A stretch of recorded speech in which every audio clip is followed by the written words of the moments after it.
Quasimoto, the unseen classic review. Let's chat about it. Hey friends, what's going on? John here from What's Spinning, here tonight to wrap up my little week of classic reviews that are of albums that inspired me to do what I do every single day here. Hope y'all have been enjoying so far. Go back and check out the first few if you haven't yet. But here today, I am here to chat about the legendary debut of the alter ego of legendary producer Madlib, aka the beat conductor, aka the loop digger, aka the interesting and weird animated supervillain that is Lord Quas himself, Quasimoto. And I don't know how often I get to say this on this channel, but if I had to choose a producer that I would consider the closest to my heart, it would be Madlib. He's one of the only producers in the world that no matter what he touches and produces, I will listen to. And that goes back to my early days of hip-hop as well, because at the time that I was growing up, personally, I just was not into the bling era. But it was a lot of the underground hip-hop artists at the time that really piqued my interest. Eccentrics like Aesop Rock, storytellers like Mos Def, characters like MF Doom, as well as anything Madlib produced even in the early 2000s, especially his weird-ass, abstract, completely off-the-rails record under the Quasimoto name, The Unseen. And let me tell you, this Quasimoto guy, he's quite the character. I've always loved Welcome to Violence as an intro. It just sets the scene so vividly. It's gloomy. It feels like you're watching the opening credits to what is about to be a very, very bloody and for mature audiences only animated feature. It's very cinematic in feel. It's got the drama that I crave. I love the faster pussycat kill voiceover. It sets the tone perfectly, as does bad character. I mean, if that intro set the tone, this sets the setting and the plot for the rest of this record. This is supposed to be a sort of caricature of the Quasimoto character, who himself was invented as a caricature of modern MCs. It shows Quasimoto introducing himself like some legendary supervillain. In a lot of ways, I've always thought of this record here as a precursor to Madvillainy. It's got a hazy beat and production that's both gritty and really colorful. And yeah, there's a lot of humor on this record as well. I mean, Quasimoto here describes himself as somebody who likes to look up women's skirts and commit acts of violence and do drugs, but wonders and ponders why he's labeled as this bad character. It's brilliant, as is microphone mathematics. I mean, I love the presentation of this whole record. You know, sitting down to tracks like this, it sounds like you're about to just sit through a real experience. Boom bap beat is legendary. The sampling here is explosive. And I'm gonna be real with y'all. Lyric-wise, this is not the most prolific record, as is the entire performance of Madlib throughout this entire record. I mean, his rapping, his rhymes, they haven't always been for me. He's usually been a little bit too laid back as far as the rhymes go. But his performances on this record are definitely animated and quirky enough. And when you strip down tracks like this, they really are old school sounding hip-hop classics, just presented in a very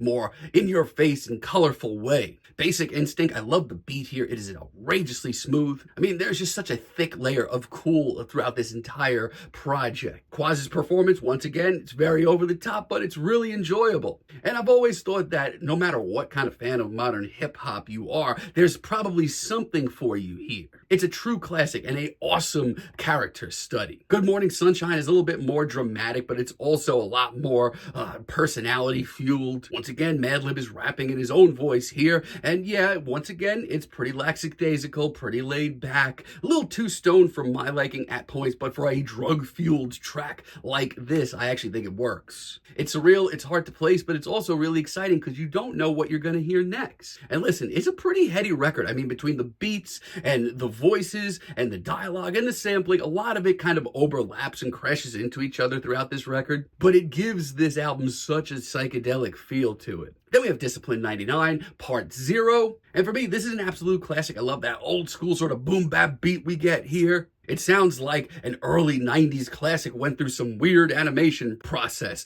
Not to mention, this album as a whole is a milestone for sampling. And a lot of it does salute the 1973 animated movie Fantastic Planet, but it does such a great job of giving this record depth, life as well. When these tracks get in the groove, they are usually hypnotizing. Low Class Conspiracy is a mammoth of a cut and one of my favorite rap tunes of all time. I mean, as far as substance goes, it's actually a pretty big standout. It tackles police brutality and violence as Lord Quas plans out a heist. It packs a real punch. I've kind of been obsessed with this track ever since I heard it on Tony Hawk's Underground back in the day. And on top of that, it's just one of Madlib's coolest beats ever. There's also a lot of detours on this record, like Return of the Loop Digger. This one is a ode to Madlib's production style, which has been pretty well documented. And it's done really tastefully and handled with a lot of care. I also love the sort of skit that we get here that has Madlib dealing with Quasimoto at a record store. And I mean, the fact that Madlib is straight up having a conversation with himself on this record is trippy enough as it is. But it does come off really authentic, and the beat switch up halfway through is absolutely classy. Realize is one of the most far out and trippy cuts here. Lord Quas once again going off on modern MCs on this track.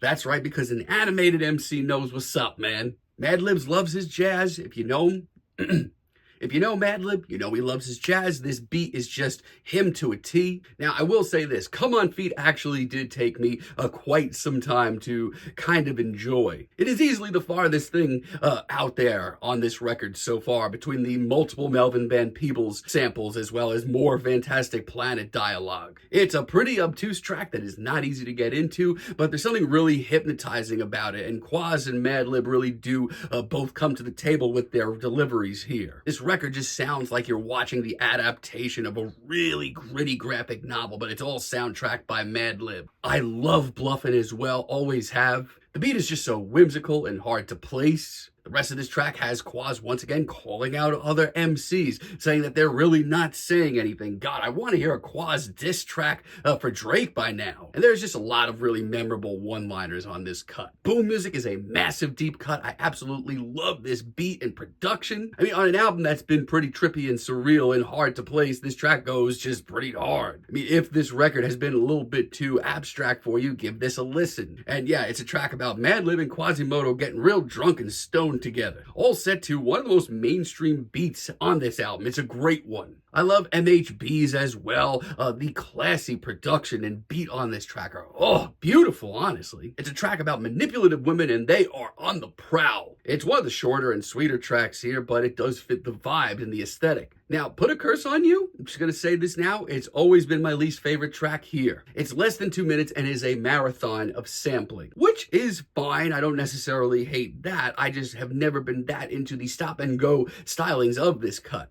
It still has some decent qualities to it. This track is a warning about crack abuse. Also, Lord Quas sounds at his most explosive, but still not the best cut here. Astra Black just has this incredibly cool, streamlined beat to it that I've always thought was so interesting. And while a lot of these tracks continue to not be over-the-top lyrical standouts, they are vibe standouts. This one is a swirling wonderland of beats, samples, production, tricks and flips, everything just to stand out and vibe. Green Power is another heavy hitter beat-wise, and honestly, as far as content goes, pretty much a high spot too. Is green money? Is green weed? Is it both? The pursuit of cash? The pursuit of drugs?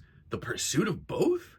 And yes, it's all done set up to a very off-kilter and hard-to-place beat. And yeah, I'd argue that it's a little late in the album for Quas to get introspective, but you know what? It works. Jazz Cats Part 1, one of the more straightforward cuts here. It's Quasimoto, it's Madlib, over a jazzy beat going down a list of artists that they love. And while that doesn't sound too interesting on paper, coming from an audiophile like Madlib, it's done with a lot of care and true love and appreciation. 24/7 is one of 2 tracks here with an actual feature on it. It's pretty great, too. Love how dark, gritty, and cinematic this cut comes off. It has a very Mad Villainy sound to it, honestly, and Metaphor sounds right at home. And what I love most about this record is it doesn't really seem to play by any rules. Beat changes, production shifts, all at a moment's notice. The Unseen, this album's title track, I've always thought it was pretty necessary. Beat-wise, it's one of the slickest cuts here. It just sounds so freaking cool. And it's a track that shows Quasimoto tipping the hat to underappreciated MCs over the years. And when beats like this lock in on their groove, honestly, it's like an out-of-body experience for me.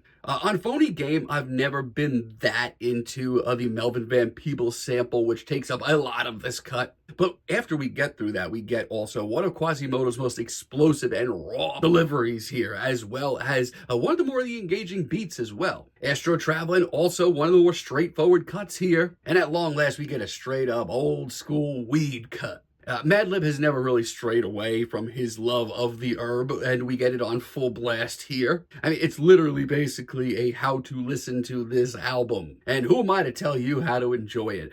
Blitz is just a really solid instrumental late in the record. Axe Puzzles, one of the most eye-opening cuts here production-wise. This track is just such a gem. Beat-wise, it's just so ahead of the game and classy, but yet so weird. And we also get Quasimoto's, maybe his most animated performance on this entire album, which is saying something. If you like rap with character, this record is a no-brainer. And finally, we get Discipline 99 Part 1 featuring Wild Child.